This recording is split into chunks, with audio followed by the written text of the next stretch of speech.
Hello everyone, welcome back to my channel Khushi's creation. আজকে যাকে আঁকবো দেখি তোমরা তাকে চিনতে পারো কিনা। তো বেশি কথা না বলে শুরু করা যাক। তোমরা আমার ভিডিওকে অনেক ভালোবাসা দিয়েছো, সেই জন্য অনেক অনেক থ্যাংক ইউ তোমাদেরকে। আর তোমরা অনেক রিকোয়েস্ট করেছো তোমাদের ছবি এঁকে দেওয়ার জন্য। আমাকে একটু সময় দাও, আমি সবার ছবি একে একে এঁকে দেবো। আবার অনেকে অনেক কোয়েশ্চেনও করেছো যে কি করে গ্রিড লাইন করি, পোর্ট্রেটে কি ইউজ করি, হেয়ারে কি ইউজ করি যার জন্য এত ডার্ক হয়। অনেক অনেক কোশ্চেন করেছো, সেগুলো সব রিপ্লাই দেবো আস্তে আস্তে। প্রথমত আমি গ্রিড লাইন বানানোর জন্য যে মাপটা নিয়ে নিই সেটা হলো A4 পেজে লম্বায় 14টা বক্স আর চওড়ায় 10টা বক্স। আর প্রত্যেকটা বক্সে 2 সেমি করে নিতে হবে, সেটা চওড়াই হোক বা লম্বায় হোক।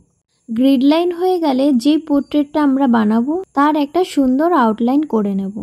ব্যাস, তাহলে আর কি, আর্ধেক কাজ তো এখানেই হয়ে যাবে। এবার বলি আমি পোর্ট্রেট বানানোর জন্য কি ইউজ করি। পোর্ট্রেট বানানোর জন্য তেমন কিছু ইউজ করা হয় না, কিন্তু আমার কাছে মেকআপের কিছু ব্রাশ ছিল যেটা আমি ইউজ করিনি, মানে অনেক দিন ধরেই রয়েছে। তো সেটা দিয়েই আমি পোর্ট্রেট বানাই, যেটা দেখতে পাচ্ছ এখনও বানাচ্ছি পিঙ্ক কালারের ব্রাশ দিয়ে। তো আমি জানি না এই ব্রাশগুলোর কোনটার কি নাম আছে বা কি কাজ আছে, আমি তো মেকআপ ঠিক করি না, ততটাও তো আমার জানা নেই। তো সেই ব্রাশগুলো অনেক দিন ধরেই পড়েছিল, সেই জন্য এই ব্রাশ দিয়েই আমি পোর্ট্রেট বানাই। আর আমার খুব ইজিও হয় এই ব্রাশগুলো দিয়ে বানানো। এবার তোমরা হয়তো বলবে যে ব্রাশগুলো তার এমনি এমনি ইউজ করা হয় না, কিছু দিয়ে তো করা হয়। তো সেটা হলো আমার হাজব্যান্ড আমাকে একটা চারকোলের পাউডার কিনে দিয়েছিল, অনেক দিন আগেই কিনে দিয়েছিল, তাও 5-6 মাস আগে। তো সেটা ইউজ করা হচ্ছিল না, তারপরে একদিন হঠাৎ মনে হলো যে করা যাক। তো প্রথম দিন অতটাও আমি ঠিকভাবে করতে পারিনি, তো আস্তে আস্তে এখন পারছি, বেটার করতে পারছি, মানে আমার মনে হচ্ছে। বাকি তোমরা জানো আমি কতটা কি ভালো করছি নাকি। তো ওই চারকোল পাউডার দিয়েই পুরো পোর্ট্রেটটা আমি তৈরি করি। আর যেটা বলেছো যে চুলে আমি কি দিই, চুল বানানোর জন্য ওই চারকোল পাউডারটাই ইউজ করি। ব্রাশের ওপর নির্ভর করে কোন ব্রাশ দিয়ে করব। যেহেতু আমি বললাম মেকআপের অনেক ব্রাশ আমি ইউজ করি, আর একটা এমনিও মোটা ব্রাশ কিনেছি পাউডারটা ইউজ করার জন্য, যেটা ও দোকান থেকেই দিয়ে দিয়েছিল।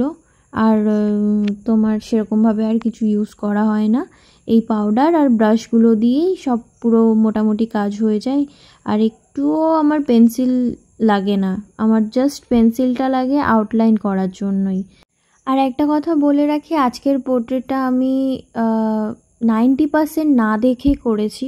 তো আমার একটা কি হয়, না দেখে যেই পোর্ট্রেটগুলো করি মানে প্রপার হয় না, একটু একটু ভুল থাকে। ভুল তো থাকে প্রত্যেকটাতেই, কিন্তু আমার চোখে অনেকটাই ভুল লাগে যেটা না দেখে করি। তো একটা ফোন দিয়ে ভিডিও করা আর হচ্ছে দেখে করা হয় না, সম্পূর্ণ হয় না। তো আমার কাছে একটাই ফোন, তো যেটুকু পেরেছি মানে না দেখে যতটা পেরেছি আর কি করেছি। জানি না কতটা আমি ঠিকঠাকভাবে করতে পেরেছি, বা আমি যাকে আঁকার চেষ্টা করেছি তার মতো হয়েছে কিনা আমি জানি না।